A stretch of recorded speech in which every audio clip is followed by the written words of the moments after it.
Trafalgar Square, you rarely looked as beautiful as you do today. What a show! What a show of defiance and of solidarity.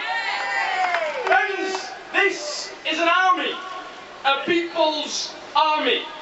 There is, of course, the army of courageous, determined campaigners, like the Darlow mums, like those who marched from Jarrow to the nation's capital, fueled by nothing more than a love of our most beloved institution, our National Health Service. And we salute you.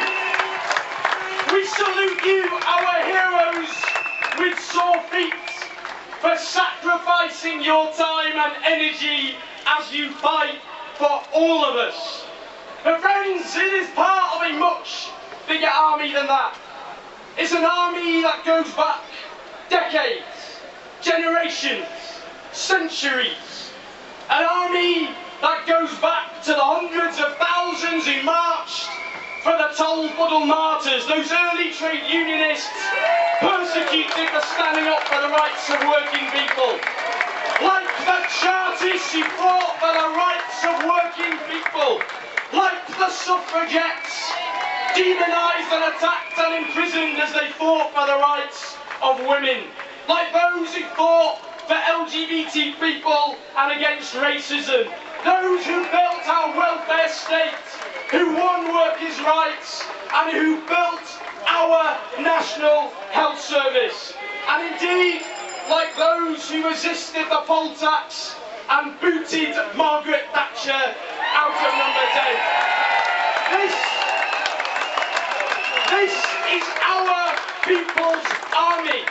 A people's army that has marched throughout history.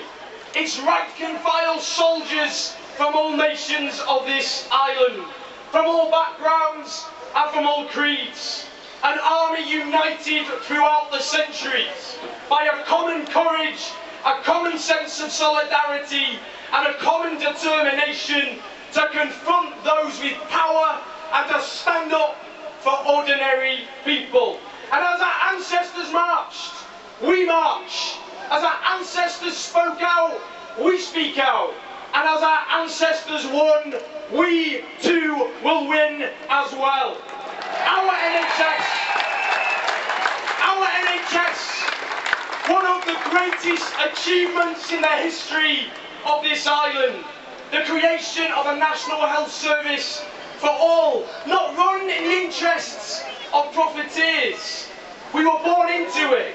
It is there for us when we fall ill and when we're injured, and it looks after us to the very day we die. No wonder then, no wonder the Tories hate it. It stands as a stubborn rejection of everything that they stand for. It is a rejection of an ideology that puts profit before people. It says that you can run society in the interests of people's needs and aspirations rather than the needs of the profiteers at the top. So no wonder they didn't have the guts to put it to the British people. No wonder, because as Nigel Lawson, the Tory Chancellor of the Exchequer, said in the 1980s, our NHS is the closest we have to a national religion. No wonder they didn't have the guts. And no wonder Andrew Lansley, the former privatiser-in-chief, received, not being loud enough. Much better, it's like Banzo. Andrew Lansley, a man who was given £21,000 from the CEO of Care UK, one of the vultures circling. What a wise investment! What a wise investment by Care UK and other private health companies funding a Conservative Party that exists to represent them. And it's not just that they're chopping it up bit by bit, the longest real-term squeeze in NHS funding since its foundation. But friends, as we stand up in defiance to the Tories, we have a message, of course, to Labour as well. Let's all of us turn our backs on all policies of privatisation and marketisation.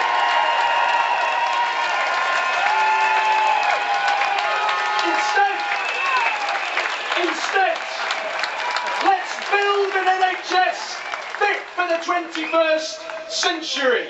Let reform mean improvement and putting patients at the centre of care, not as a euphemism for privatisation and cut whoever is in power.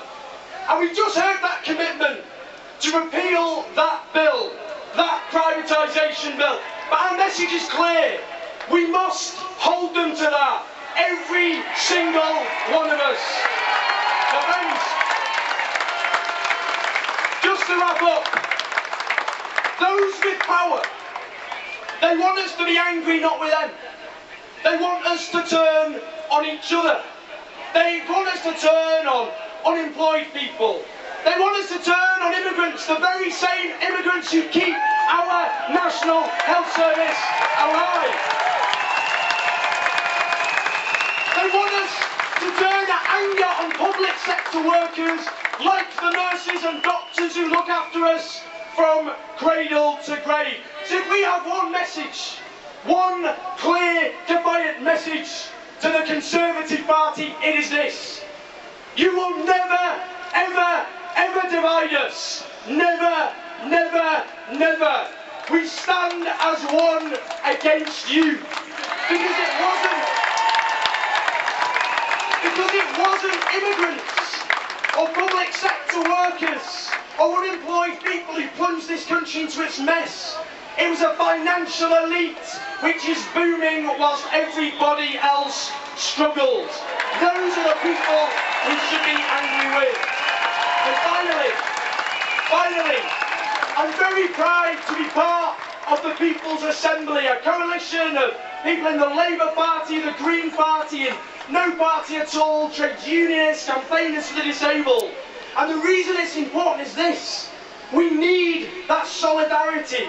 It's not just the privatisation of the NHS, it's cuts to all services, it's a tax on disabled people and unemployed people, it's every policy that attacks us. So we must stand together. We must not let them pick us off one by one. But to wrap up, we owe it to our ancestors who fought for the NHS. We stand on the shoulders of giants, and it is not for all of us here gathered today to let everything they fought for be stripped away by a government which didn't even win the general election. Fight on, friends! Fight on for our NHS!